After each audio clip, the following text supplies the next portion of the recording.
हाँ तो दोस्तों, टानला प्लेटफॉर्म के क्वार्टर 3 के नंबर्स आ चुके हैं, तो उसी के बारे में हम इस वीडियो में बात करेंगे और जानेंगे कि आपको टानला प्लेटफॉर्म के अंदर इन्वेस्ट करना चाहिए या नहीं। चलिए शुरू करते हैं।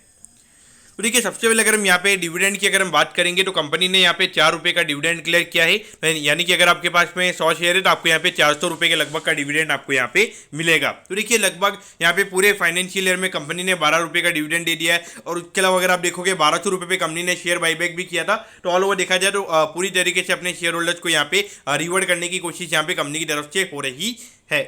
अब अगर हम रेवेन्यू की अगर हम बात करेंगे तो देखिए, पिछले क्वार्टर के कंपैरिजन में रेवेन्यू का नंबर जो है वो यहाँ पे 4% से हमें गिरता हुआ नजर आया है और ये नंबर आया है 833 करोड़ पे। तो देखिए, इसका अगर हम मेजर रीजन की इसका जो मेजर रीजन है वो यही है कि पिछले क्वार्टर में अगर आप देखोगे काफ़ी ज़्यादा फेस्टिवल थे, क्रिसमस वगैरह था। उसके अलावा अगर आप देखोगे दिवाली भी पिछले क्वार्टर में ही थी। तो उसकी वजह से वहाँ पे जो एक्टिविटीज़ होती है वो थोड़ी ज़्यादा होती है। यानी कि जो नॉर्मली जो OTP वगैरह होते हैं, SMS वाली जो एक्टिविटीज़ होती है, जो इनके प्लेटफॉर्म में जिनका जो यूसेज होता है वो थोड़ा ज़्यादा होता है। तो उसकी वजह से यहाँ पे हमें रेवेन्यू का नंबर कम होता हुआ नजर आ रहा है। लेकिन अगर हम प्रॉफिटेबिलिटी की बात करेंगे तो ये नंबर पिछले क्वार्टर के कंपेरिजन में हमें 3% से बढ़ता हुआ नजर आया है और ये नंबर आया है 120 करोड़ पे।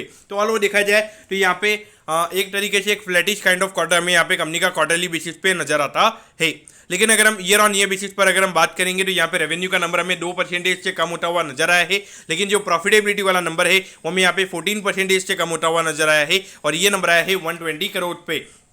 तो देखिए, इसका मेन रीजन है क्योंकि अगर आप देखोगे ऑल ओवर, अगर आप देखोगे जो बैंक की स्पेंडिंग वगैरह की अगर हम बात करेंगे तो स्पेंडिंग वगैरह भी बैंक की काफ़ी कम हुई है। और उसके अलावा अगर हम देखेंगे तो यहाँ पे उनके कुछ 1-2 बड़े कस्टमर्स थे, तो वहाँ पे लो मार्जिन पे उनको यहाँ पे बिजनेस करने के लिए वो कंपनीज बोल रही थी। तो यहाँ पे टानला ने उनसे पूरा यहाँ पर अगर आप देखोगे तो बिजनेस करना छोड़ दिया। तो उसकी वजह से यहाँ पे ये रेवेन्यू का फॉल हमें यहाँ पे ईयर ऑन ईयर बेसिस पे देखने को मिल रहा है। लेकिन यहाँ पर अगर आप देखोगे तो लगातार कंपनी नए नए जो कस्टमर्स होते हैं उनको ऐड करती जा रही है। तो पॉइंट ऑफ व्यू से देखा जाए तो यहाँ पे आने वाले टाइम पे मेरे ख्याल से यहाँ पे long term point of view से अगर आपको ये स्टॉक को देखना है तो यहाँ पे सीक्वेंशियल बेसिस के जो नंबर्स है वो यहाँ पे आपको देखने चाहिए। मेरे ख्याल से ईयर ऑन ईयर बेसिस के नंबर देख के आप यहाँ पे थोड़ा सा मिस इंटरप्रिटेशन यहाँ पे हो सकता है। क्योंकि देखिए, अभी जो ईयर ऑन ईयर बेसिस पर अगर आप देखोगे 14% से यहाँ पे नेट प्रॉफिट का नंबर हमें यहाँ पे गिरता हुआ नजर आया है। लेकिन अगर हम स्टॉक प्राइस की अगर हम बात करेंगे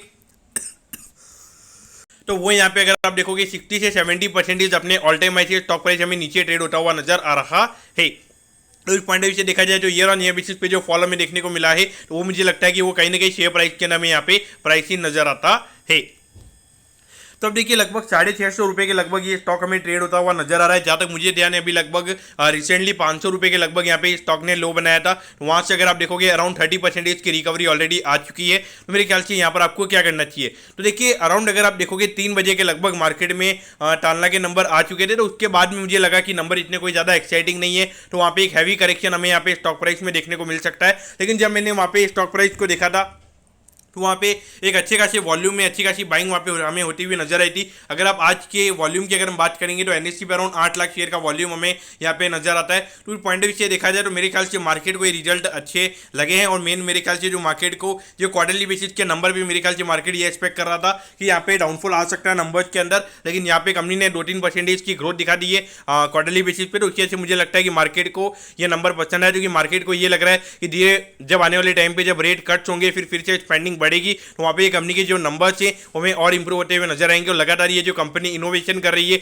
नए नए कस्टमर्स ऐड कर रही है, तो पॉइंट ऑफ व्यू से देखा जाए तो मेरे ख्याल से ये जो नए नए कस्टमर्स ये कंपनी ऐड कर रही है तो वो मार्केट को काफ़ी ज़्यादा पॉजिटिव लग रहा है। तो पॉइंट ऑफ व्यू से देखा जाए तो कोई ज़्यादा नेगेटिव रिएक्शन अगर मार्केट में नहीं देखने को मिला है, मेरे ख्याल से डेफिनेटली ये कंपनी आपके रडार पे होनी चाहिए और काफ़ी अच्छा करेक्शन हो चुका है। अब पी के टर्म्स में भी अगर हम बात करेंगे लगभग 18-20 का पी रेशियो में यहाँ पे कंपनी का नजर आता है। तो देखिए, एक अच्छी कंपनी है, ग्रोथ पॉइंट ऑफ व्यू से एक अच्छी ग्रोथ हमें देखने को मिल सकती है, एक पॉजिटिव कैश फ्लो कंपनी हमें यहाँ पे नजर आती है। तो उस पॉइंट ऑफ व्यू से मुझे लगता है कि यहाँ पे ज़्यादा खोने का कुछ नहीं है, डाउन साइड रिस्क मुझे यहाँ पे काफ़ी कम नजर आता है। तो उस पॉइंट ऑफ व्यू से अगर यहाँ पे ये जो फाइनेंशियल ईयर है यहाँ पे लगभग 15-20% से कंपनी की अर्निंग्स अगर बढ़ती है तो मेरे ख्याल से ये जो स्टॉक है हमें डबल होता हुआ नजर आ सकता है।